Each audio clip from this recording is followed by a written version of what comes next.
तो एक बार फिर से तमाम पीएचई डेली वेजेस प्रदर्शन पर हैं और आपको बता दें कि काम छोड़ो हड़ताल इनकी तरफ से शुरू की गई थी 22 जून को, जो कि आज शाम समाप्त होगी। लेकिन इस हड़ताल को दोबारा से एक्सटेंड किया जा रहा है 24 घंटे के लिए और साफ तौर पर इनका कहना है कि जब तक हमारी मांगे नहीं मानी जाती हम अपना प्रदर्शन जारी रखेंगे, अपने हक को लेकर आवाज उठाते रहेंगे और अगर जरूरत पड़ी तो हम अपने परिवार के साथ अब सड़कों पर आएंगे और एलजी प्रशासन की ईंट के साथ ईंट बजा देंगे। और भारतीय जनता पार्टी को भी ये साफ तौर पर संदेश है कि अगर आपने हमारा मसला टेकअप नहीं किया तो हम आने वाले दिनों में चुनावों में आपको जवाब देंगे, क्योंकि ये जल्द ही जम्मू कश्मीर में चुनावों का बिगुल भी बच सकता है। लेकिन ये जो तस्वीरें प्रदर्शन की आपने देखी ये सांबा की है। यहाँ पर आज तमाम पीएचई डेली वेजेस ने प्रदर्शन किया है। मांगे मुख्य तौर पर मैं आपको लगातार बताता आ रहा हूँ पिछले कई महीनों से कि एक तो रेगुलर पॉलिसी जो ये चाहते हैं कि इनकी बननी चाहिए जल्द से जल्द, और उसी के साथ साथ पेंडिंग वेजेस जो है वो जल्द रिलीज किए जाएं ताकि परिवार चलाने में इनको कोई दिक्कतें पेश ना आए। आज परिवार चलाने में दिक्कतें काफी पेश आ रही हैं, इनके बच्चे दर-बदर हो रहे हैं, लेकिन पूछना प्रशासन है लेकिन पूछा नहीं जा रहा। प्रशासन सब कुछ देख रहा है लेकिन उसके बाद भी कोई हरकत प्रशासन की तरफ से अभी तक नहीं है। तो मैं इनसे जानने की कोशिश करता हूं आगे फर्दर कोर्स ऑफ एक्शन क्या रहेगा। तो ये हड़ताल दोबारा से आपकी तरफ से जो दी गई अपनी मांगों को लेकर, मांगे नहीं मानी जा रही, हायर अथॉरिटी पूरी तरह से एडमेंट है, लेकिन उसके बाद आप हड़ताल करते हैं, कोई पूछने नहीं आता है, हड़ताल को एक्सटेंड किया जाता है। अब अगला फर्दर कोर्स ऑफ एक्शन क्या रहेगा इसके बाद भी अगर दोबारा प्रशासन आपकी इन तमाम बातों के ऊपर गौर नहीं करता है? देखिए ऋषि जी, हम बार बार यही आपके माध्यम से एलजी सरकार को बताना चाहते हैं कि हम बहुत दुखी हो चुके हैं। घर में इतनी परेशानी है कि हमारा चूल्हा चलाना मुश्किल हो चुका है। हम तो अपनी लाइफ ख़त्म कर चुके हैं, लेकिन अब हमारे जो बच्चे हैं जो कॉलेजों में पढ़ रहे हैं उनकी फ़ीस देना वाली मुश्किल, किताबें लेना मुश्किल है। आपको पता ही है कि ट्यूशन फ़ीस कितनी लगती है, हम तो ट्यूशन फ़ीस नहीं अटेंड कर सकते हैं। हम यही बार बार हम ये हड़ताल पे आते हैं, रोडों पे आते हैं। हमने अपने साथियों से ये एक विचार किया कि बार बार लड़ाई करने से एक बार मरना अच्छा है। हम ये चाहते हैं कि अपने बीवी बच्चों को लेकर हम रोडों पर आ जाएंगे। अब हम आर पार की लड़ाई करना चाहते हैं। हो सकता है नेक्स्ट 2-3 महीनों बाद इलेक्शन भी आ जाए, इलेक्शन के बाद हमारा कोई काम नहीं करेगा। फिर वही जैसे 14 में हमारे साथ लॉलीपॉप दिया गया था वही लॉलीपॉप हमें दोबारा दिया जाएगा, हमारे आपको 24 में दोबारा परमानेंट करेंगे।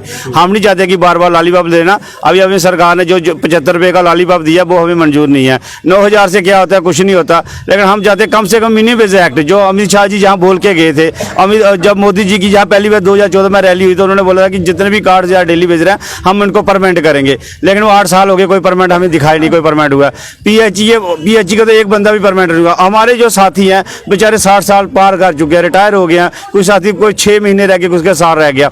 हम चाहते हैं कि हमें रेगुलर पॉलिसी दी जाए और एक पॉलिसी बने, उस माध्यम से उनके कोई बच्चा लग जाए या उनके घर में जो उनकी बीवी है उसको नौकरी मिल जाए। हम उन साथियों का भी आपके माध्यम से उनको भी हम ये आग्रह कहते हैं कि आप भी हमारा साथ दो। आप चले गए हो घर में फिर भी आओ, लेकिन हमारा हौसला अफजाई बढ़ाओ, क्योंकि हमारे बहुत सारे साथी बेचारे पैसे की वजह से जहाँ नहीं पहुँच सकते क्योंकि किराया नहीं होता उनके पास। लेकिन फिर भी थोड़ा इक्का दुक्का करके हमने इकट्ठे किए हैं। लेकिन हम चाहते हैं अगर हमें जम्मू भी जाना पड़े 2 दिन 4 दिन हम वहाँ भी जाने के लिए तैयार हैं। अपने बीवी बच्चों को, माता पिता को साथ लेने के लिए तैयार हैं। रोडों पर बैठने के लिए तैयार, चीफ मिनिस्टर दिन रात बैठ रहे हैं वो भी बैठने के लिए तैयार है। लेकिन हमारी पॉलिसी निकाली जाए और पेंडिंग वेज दी जाए। 17 महीने की हमारी पेंडिंग वेज है वो हमें मिल जाए। आपकी कितनी उम्र हो गई है? मेरी अभी 58 हो गई है। 58। हाँ। रिटायरमेंट के पास है। हाँ। और कितनी नौकरी कर दी आपने? मुझे अभी 30 साल होने वाले हैं। 30 साल। 30 साल। कभी किसी सरकार ने पूछा ही नहीं? पूछा नहीं, कोई हमारे बीच आता ही नहीं है कि बताओ कितने कितने साल हो गए आपको काम करते हुए या क्या मजबूरी है। आपने सुना होगा कि अभी हमारा 6-6 साल का पेंडिंग बेसिस है। तो जब हम गांव में किसी में लोगों के बीच बैठते हैं तो वो बोलते हैं अरे पीएचई वालों का अभी कोई मसला हल नहीं है, कब से सरकार कर रही है। तो मैं सोचता हूँ कि सुनने वाले भी कैसी आंखें बंद करके बैठी है हमारी सरकार के। मुझे तो 30 साल हो गए हैं इसी डिपार्टमेंट में काम करते हुए। लेकिन मैं सोचता हूँ कि एक आदमी की नीड बेस होती है, एक डेली बेस होती है, लेकिन वो कितनी लंबी होती है। हम सरकार से ये पूछना चाहते हैं 15 साल होती है, 20 होती है, 25 होती है, कितनी होती है? कोई क्राइटेरिया तो बनाना चाहिए हमारा। लेकिन जब अभी तो हमारे बच्चे जवान हैं, बेटी पढ़ाओ बेटी बचाओ का अभी जो मोदी जी ने प्लान बनाया है, हम पढ़ाने के तो काबिल हैं। अभी हम उनकी शादी करनी, हमारा चूल्हा नहीं चल रहा है, हम कैसे उसको चलाएंगे? आगे हमारी तो ज़िंदगी बर्बाद हो गई। हमको क्या देंगे जो 2 साल के अंदर, क्या हमको देंगे इसके लिए? लेकिन आने वाले भी जो हमारे बच्चे उनकी भी ज़िंदगी बर्बाद है। हम जब बाज़ार से आज हम बाज़ार से जाएंगे ना हमारे बच्चे देखें कि हमारा पापा हमारे लिए क्या लाया है, कोई आम लाया है या कोई और फ्रूट वगैरह लाया, लेकिन हमारे पास इतनी सैलरी नहीं है, पैसे नहीं है, हम कहाँ से लाएंगे। तो हमारे बच्चे देख के, लोगों के बच्चों को देख के ये सोचते हैं कि हमारा पापा कमज़ोर है, ये क्या बात है, लेकिन कमज़ोरी सब इस सरकार की है जो हमारे साथ जो बेनज़ारी कर रही है। और हम अपने हक के लिए लड़ रहे हैं।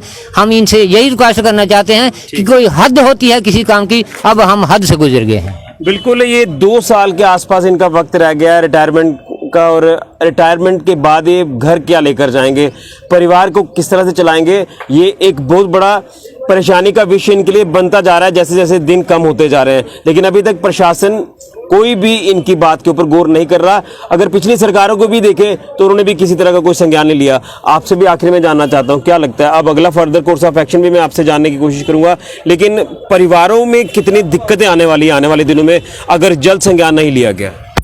परिवारों में ऋषि जी बहुत दिक्कत आ रही है कि घर कर चलाने के लिए हमारे पास पैसे नहीं होते हैं, और स्कूल की फीसें देने के लिए हमारे पास पैसे नहीं है। बच्चों को क्या देंगे, हम क्या शिक्षा दे सकते हैं।